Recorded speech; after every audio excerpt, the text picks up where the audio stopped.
Olá pessoal, tudo bem?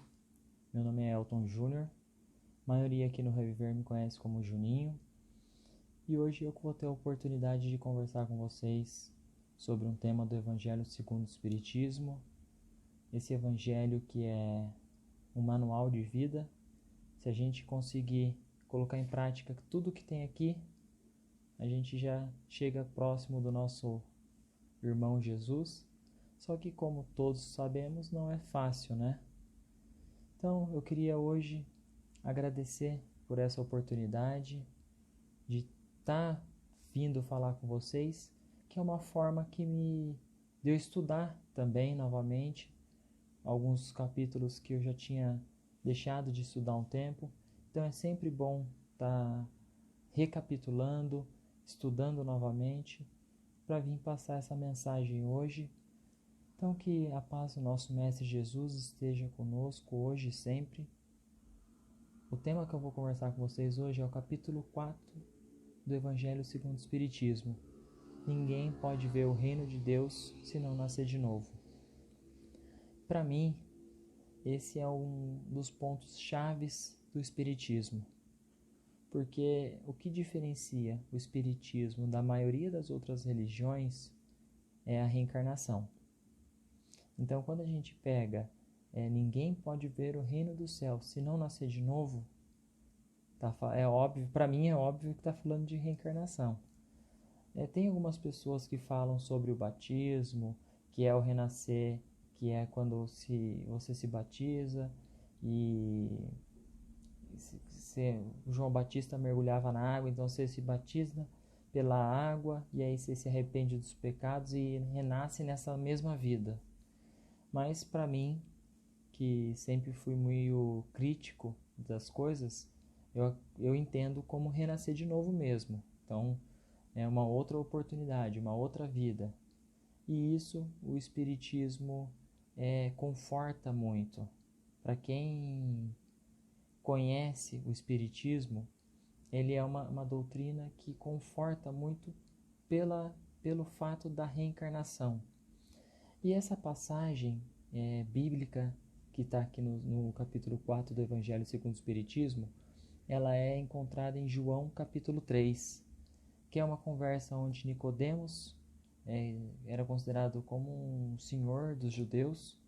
Ele chega para Jesus e fala: Jesus, sabemos que você é da parte de Deus, porque só você consegue fazer esses milagres que você faz.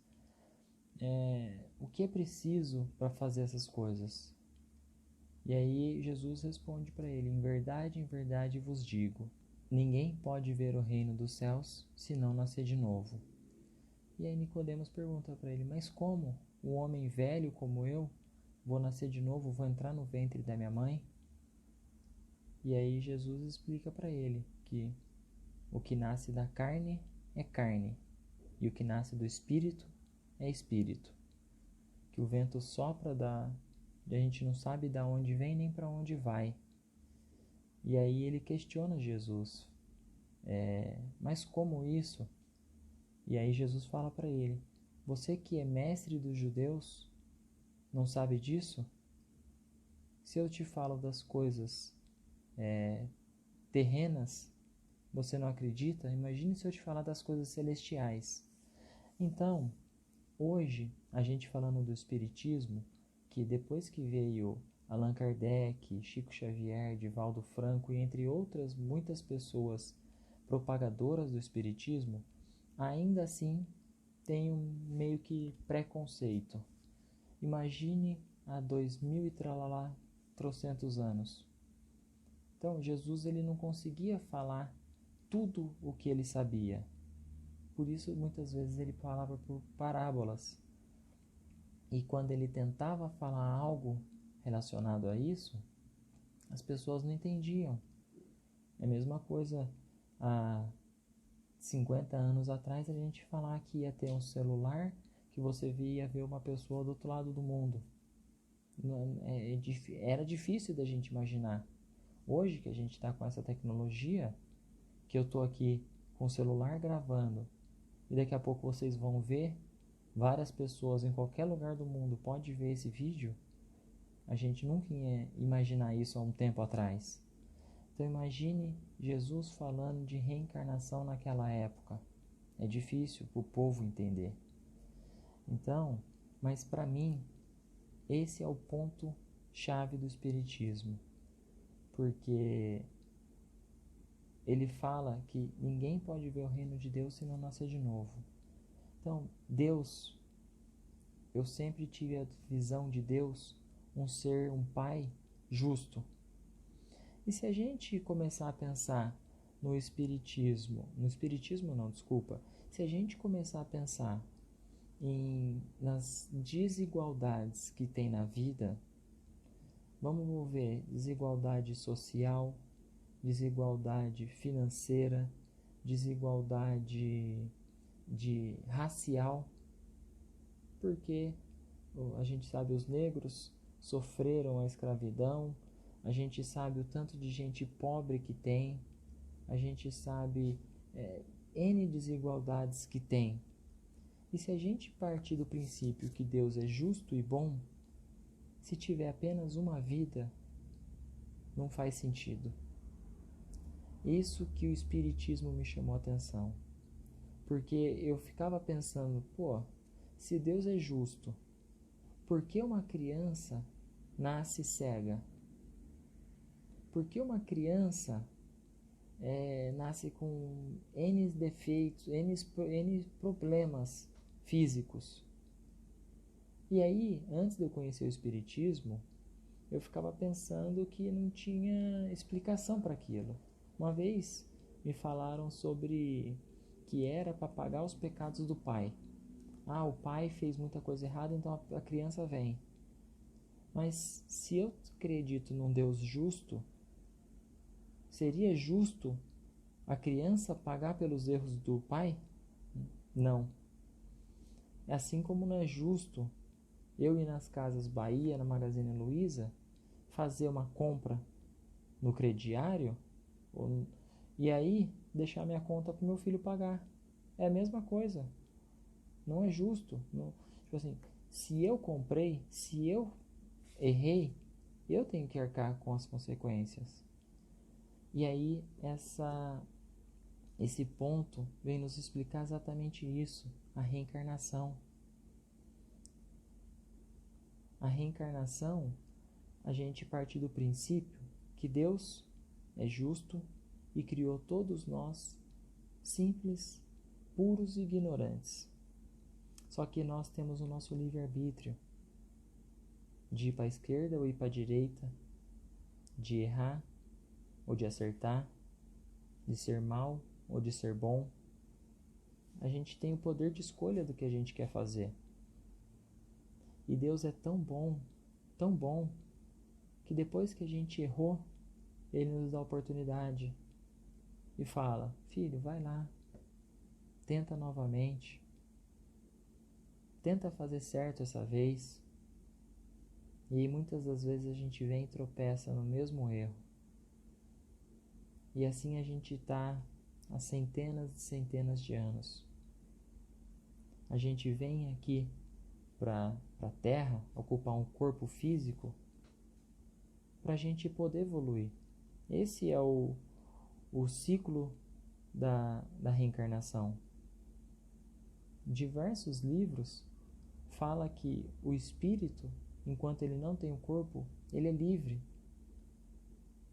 Ele tem o poder, ele consegue, dependendo do grau de evolução dele, ele prefere muito mais estar naquela situação do que estar aqui na Terra.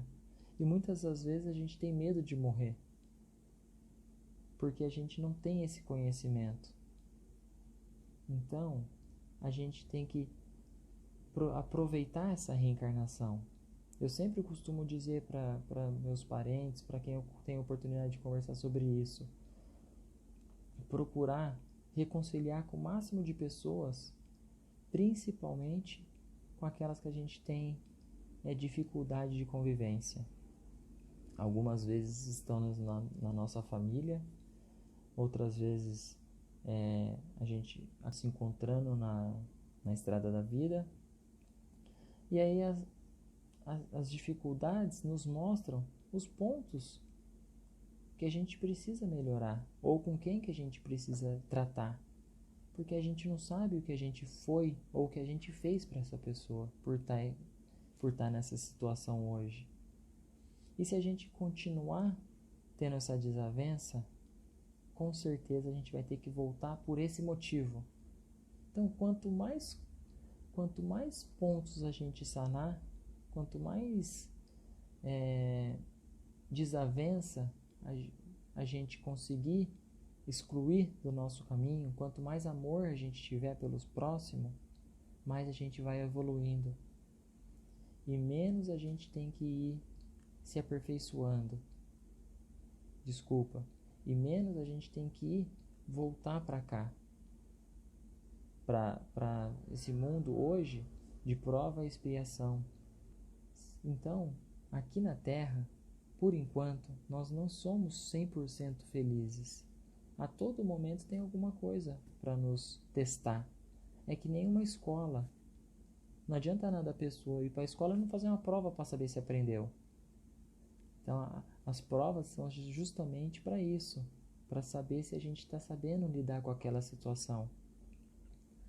E vamos supor que eu costumo sempre falar, na época dos romanos, aqueles filmes antigos, as pessoas matavam à toa, principalmente os judeus, os cristãos, pegavam e jogavam para os leões. Vamos supor que eu fui uma pessoa dessa no passado. E hoje eu fiz muito mal para muitas pessoas. E hoje uma daquelas pessoas nasce na minha família e ela não me aceita. Porque ela tem aquela repelência. Mesmo não lembrando, porque a gente esquece do que a gente viveu nas outras vidas, que é uma dádiva de Deus isso também.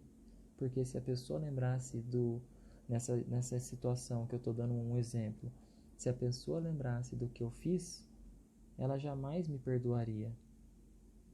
Seria mais difícil. Então, quando a gente vem sem lembrar de nada, e quando a gente tem dentro da gente o amor, que a gente quer amar, que a gente quer ajudar indistintamente, a gente acaba ajudando aquelas pessoas que a gente fez mal. Então, essa é a mensagem de Deus, o amor. Amar a todos, amar a Deus acima de todas as coisas e o próximo como a si mesmo. A partir do momento que a gente amar o próximo como a nós mesmos, o mundo, essa terra aqui, vai ser bem diferente.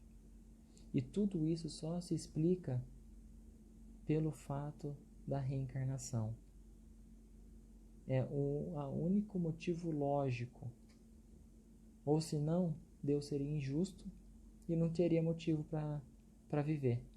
Se a gente nascesse nessa vida e morresse e acabou, eu particularmente não vejo sentido, não vejo lógica nisso.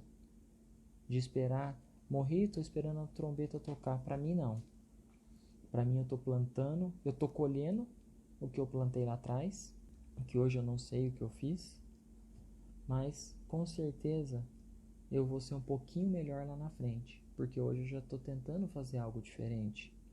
Hoje eu estou tendo o conhecimento do Espiritismo, que nos dá uma bagagem muito grande de colocar nas nossas costas a culpa das coisas. Não culpar Deus, não culpar os outros, não culpar o acaso. Em mim. Eu planto, eu colho. Lembra que eu dei o exemplo do crediário? Eu faço a conta, eu recebo o boleto. Não é o outro faz. Isso é muito fácil. Eu falo assim, minha vida não vai para frente por causa que o outro faz coisa errada e acaba vindo respingando em mim. Não. Esse ponto de vista, Deus é injusto. O Espiritismo é apaixonante por causa disso. Porque ele explica pra gente. Você fez, você colheu. Então, o que eu quero colher lá na frente? A partir do momento que eu sei sobre a reencarnação, sobre a necessidade de evolução, está nas minhas mãos a melhoria. O que eu quero? lá na frente. A gente para de pensar no hoje, a gente começa a pensar lá na frente. Porque para o espírito, aqui nesse corpo, 80, 90 anos, é como se fosse uma viagem. Porque o tempo dele é muito grande. Então, sabe quando a gente vai numa viagem para um outro lugar, fica 1 mês, 2 meses? Para o espírito é isso. Ele vem para cá, fica esse tempo no corpo, depois ele volta de viagem para o lugar dele. Então, vamos aproveitar essa oportunidade que Deus nos deu de voltar para reparar os nossos erros, para aprender com os nossos erros, para nos melhorarmos. Então, pessoal, essa é a mensagem que eu queria passar para vocês hoje sobre a reencarnação, que ninguém chega no reino de Deus se não nascer de novo. Por quê? Uma única existência não seria possível para ninguém, nem para Jesus, para chegar na evolução, para chegar perto de Jesus. Ele viveu outras existências antes para chegar nesse nível. Mérito dele de ter se aperfeiçoado e aprimorado e ser essa pessoa tão boa. Chico Xavier viveu outras existências para chegar nesse momento dele. Divaldo, são seres que já sofreram muito, que já erraram, todos já erraram, e hoje estão aí sendo exemplo para outras pessoas. Então, que a gente procure ser exemplo, que a gente procure se melhorar sempre, e ajudar sempre, e amar sempre. Um beijo no coração de todos, que Jesus e Deus fiquem com nós, hoje e sempre.